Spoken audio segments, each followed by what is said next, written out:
నెల్లూరు జిల్లాలో రోడ్డు ప్రమాదం జరిగింది. చింతారెడ్డిపాలెం దగ్గర టూరిస్ట్ బస్సు బోల్తా పడింది. ఈ ప్రమాదంలో పలువురికి గాయాలవగా ఆసుపత్రికి తరలించారు. ప్రమాద సమయంలో బస్సులో 45 మంది ప్రయాణికులు ఉన్నట్లు తెలుస్తోంది. బస్సు ఏలూరు జిల్లా గుడిపాడు నుంచి చెన్నై వెళ్తుండగా ప్రమాదం జరిగింది.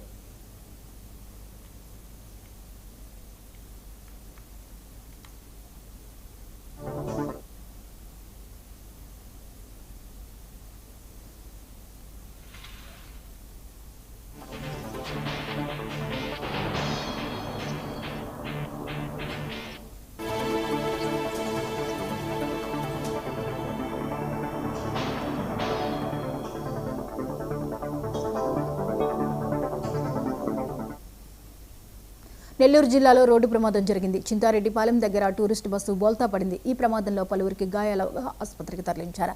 ప్రమాద సమయంలో బస్సులో 45 మంది ప్రయాణికులు ఉన్నట్లు తెలుస్తోంది. బస్సు ఏలూరు జిల్లా గుడిపాడు నుంచి చెన్నై వెళ్తుండగా ప్రమాదం జరిగింది.